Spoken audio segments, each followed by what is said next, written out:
So are you tired of the circle of earning to pay debt and you desire to take control of your financial future? Stick around. In this video, I'm sharing tips that will ensure you break the circle and live debt free. Hey guys, welcome to my channel. My name is Onyinye. If you are new here, I post video on self-development, financial intelligence with a little bit of beauty and hair. So first off, we need to establish the difference between good debt and bad debt, right? So good debt is actually an investment because it has the potential to increase your wealth and improve your financial situation over time. A good debt has low interest rate, clear return on investment, and will contribute to your long-term financial stability. Examples of good debt are loans taken for business, student loans, mortgages, or even investments in your self-development. On the other hand, bad debt are money used to purchase experiences or items that don't generate value or that depreciate over time or cause financial strain. A bad debt comes with high interest rate, little or no significant long-term benefit, high financial stress, and negative credit scores. Examples of bad debt are payday loans or unnecessary personal loans taken to buy luxury items. Basically, the difference between a good debt and bad debt is the way the money is used, the potential benefits or drawbacks it poses to your financial wealth. So how do you establish if a debt is good or bad? The first thing is the interest rate. A good debt will always have lower interest rates than a bad debt. Number two is the purpose of the loan. Is it for an appreciating asset or depreciating asset, or is it for consumption? Number three is the repayment assessment. Will this loan you are taking help you generate more value? Also, can you realistically repay this loan without compromising your current financial health? Other common challenges of collecting debt in Nigeria that can turn good debt to bad debt can also be short repayment period that can result in defaults in payment, financial illiteracy, that's not understanding the loan contract fully, and then falling into debt circles, that is borrowing to repay other loans. Generally, good debts can become bad debt if it's mismanaged, if it exceeds your repayment ability, or if it's taken without proper plan. So you might be wondering, if you already have an outstanding debt, do you save or do you repay that debt? Now, the answer to this question will depend strongly on your financial situation, the type of debt you have, and your financial goals. However, in all cases, it's very important to prioritize building an emergency fund. This will provide you with a safety net so that unexpected expenses don't push you deeper into debt. Emergency fund is particularly important if you have zero savings. So in building your emergency fund, I suggest you start with at least 1 to 3 months monthly salary saved up for emergency purposes. If you want to know how to incorporate building an emergency fund into your budget, kindly click the link on the cards above or check the description box below. The second thing to consider is that if you have a debt with a high interest rate, prioritize repaying that debt first and as fast as possible, because in the long run you'll save money reducing that interest payment and you'll improve your credit score and your financial freedom. However, you can consider simultaneously saving while repaying your debt. It doesn't have to be an either or, okay? You can do both, and doing this together will help you create a safety net while reducing your debt payment. How do you do this? By creating an effective budget that serves your financial goals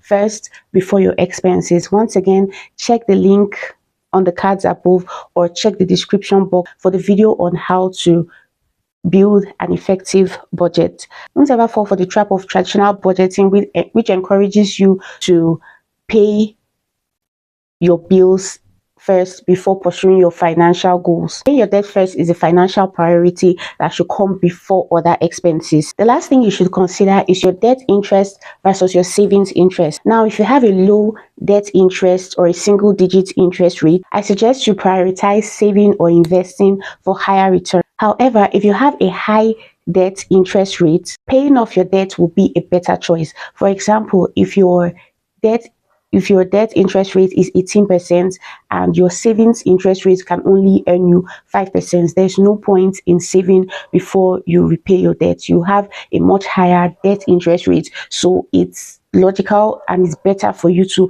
repay the debt first, because this interest rate on the savings is not going to cover you. However, if your debt costs 5% and you can earn about 10% from your investment, it's better you invest and earn that 10% before you pay your debt. In general, I suggest you build an investment fund and focus on paying off high interest loans first. And once your debt is manageable, you can now fix your focus on saving and investing. So you want to avoid debt. The first step in debt avoidance is to be able to recognize red flags when considering loan and credit options. The first red flag will be unclear terms and conditions with no clear breakdown of interest rates, fee or repayment schedule. This will make it hard for you to understand the true cost of the loan you're taking and invariably will cause you to default. Number two red flag is a very high interest rate, especially for short-term loans. Digital lending platforms are especially notorious for this, and it will cause you to enter a circle of taking loan to repay loan, taking loan to repay loan. Third red flag will be a large upfront payment fee before the loan is given to you. This is a no-no because legitimate lenders will deduct these fees from the loan amount, or they'll clearly disclose reasonable amount upfront. The fourth red flag is pressure to accept the loan quickly. You don't have time to review the option. You don't have time to review the terms. They pressure you to collect this loan because they are either hiding unfavorable terms in the fine print, just hoping you won't fully understand the contract. The fifth red flag will be promises that are too good to be true, like offers of instant loans with no credit check, no collateral, or unrealistically low interest rates. Scammers often use this method to lure in their victims. Sixth red flag will be aggressive collection practice, such as public shaming and harassing everyone on your contact list. We should know that ethical lenders always follow legal collection practices. They don't just start calling everybody on your contact list and harassing them to pay their amount or so and so will happen. That's not ethical. So how do you protect yourself and avoid this debt trap? Number one, do your research. Verify their registration with regulatory body and their compliance with regulations. Do your due diligence. Number two, evaluate and compare multiple loan offers to ensure that you're getting the most favorable terms. Number three is to read the fine print. Read the fine print and make sure you understand the terms of the contract fully. Number four will be to compare the lender's interest rate with average market rates to avoid excessive high costs. Number five is don't ever rush into loans who are desperate to approve you. I understand that dealing with debt can be very overwhelming, but there are practical strategies that you can use to manage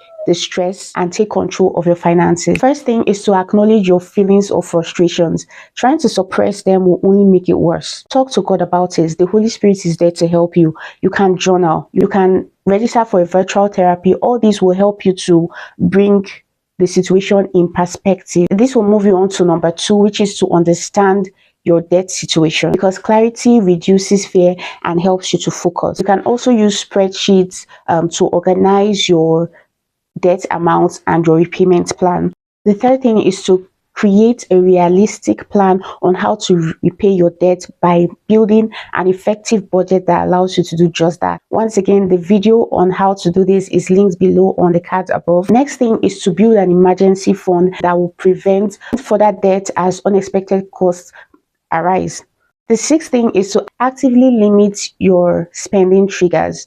If it's social media, reduce your exposure to materialistic content and unsubscribe from promotional emails that don't serve you. Furthermore, you should look for additional sources of income, such as freelance work, and dedicate extra income to reducing your debt burden, which will improve your sense of control.